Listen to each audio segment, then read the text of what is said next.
ha approvato insieme alla conferenza delle regioni, quindi il governo e tutte le regioni italiane hanno approvato un testo normativo sul quale appunto si dovranno orientare anche le commissioni tributarie. Mi pare questo risultato probabilmente deriva anche da questo nuovo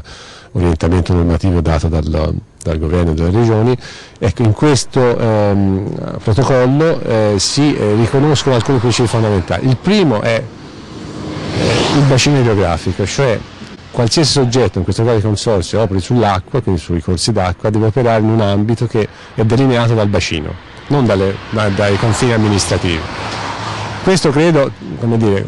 taglia la testa al toro, come si dice, rispetto anche a quelle posizioni assunte da alcune forze politiche per le quali bisognava riportare la materia in capo alle province, cioè quindi in capo ai bacini non idrografici ma ai confini amministrativi.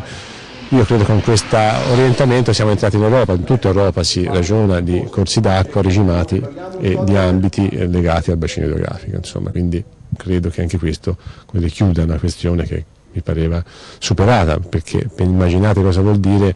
un corso d'acqua governato dal punto di vista amministrativo, un comune lo fa, l'altra provincia non lo fa, voglio dire, diventerebbe davvero un governo non efficace rispetto al corso d'acqua. Non solo, sulla conferenza Stato-Regioni, in quel documento importantissimo, si ribadisce il principio fondamentale che i consorzi di bonifica, per mantenere la propria attività e per fare quindi l'attività di prevenzione che svolgono, devono emettere il tributo di bonifica, quindi c'è la legittimità del tributo di bonifica. Non solo, ma anche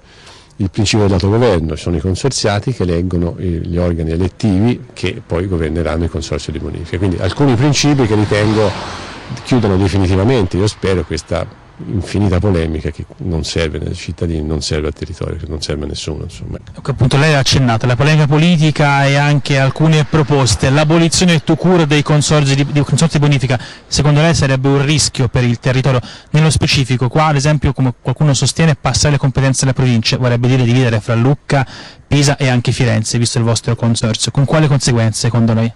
Le conseguenze concrete sarebbero che là, se non c'è un coordinamento fra enti locali, significherebbe che un corso d'acqua magari a monte viene curato, viene sfalciato, viene risagomato e a valle no, perché magari l'altro comune non ha le risorse per farlo, perché ha scelto altre priorità, perché la provincia ritiene che quel corso d'acqua non sia così importante e l'altra sì, quindi con un conflitto di competenze spaventoso che credo andrebbe totalmente a scapito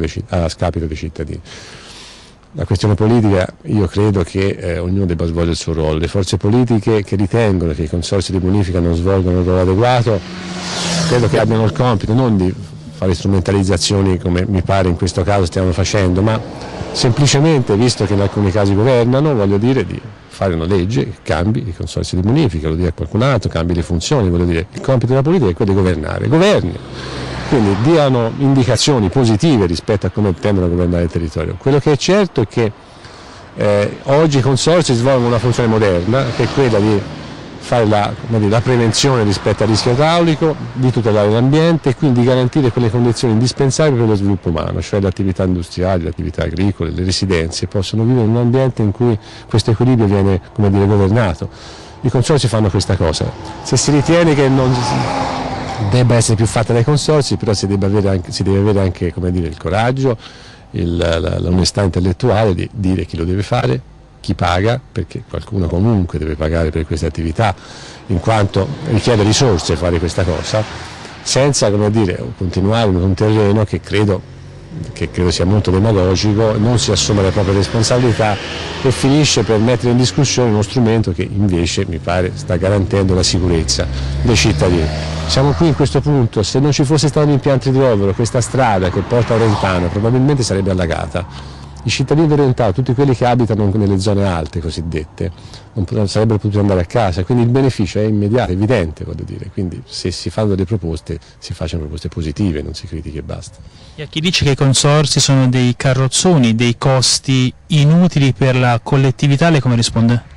Rispondo che la Regione Toscana proprio il 30 dicembre dell'anno scorso ha fatto una legge di modifica della legge toscana sulla bonifica che prevede che coloro i quali, cioè l'amministratore dei consorzi, sia nell'assemblea sia nella deputazione, cioè nel consiglio di amministrazione, devono parteciparci a titolo gratuito. Ecco, credo sia l'unico ente nel quale gli amministratori partecipano volontariamente, come fosse, il donatore di sangue, ecco, chiamiamoli così. Credo che anche questa sia una polemica ormai superata, entriamo nel merito, vediamo le cose che non funzionano, se qualcosa non funziona in un consorzio discutiamo, vediamo come migliorarla, ma questo è l'unico modo, credo, per veramente fare un servizio ai cittadini. Il resto è veramente, ci rimette la collettività ai cittadini se si fa solo demagogia e non si entra dentro le questioni. Insomma, in definitiva siamo a Orentano, il paese di maggior attrito, lo possiamo dire, del consorzio Auser-Bientina, numerosi ricorsi appunto presentati, adesso questa sentenza. In definitiva il messaggio che anche il consorzio vuole mandare non solo ai ricorrenti ma a tutti i cittadini qual è? Quello che un po' dicevo già prima, cioè si tratta di uscire dalla polemica, dal terreno del contenzioso, entrare nel merito, se è necessario che un territorio venga tenuto in manutenzione, vediamo qual è il modo migliore per farlo, se ci sono incongruenze vediamo come correggerle, ma questo è il terreno su cui bisogna scendere, cioè rifiutare senza dire come si risolve un problema, è un modo che credo non serve alla collettività.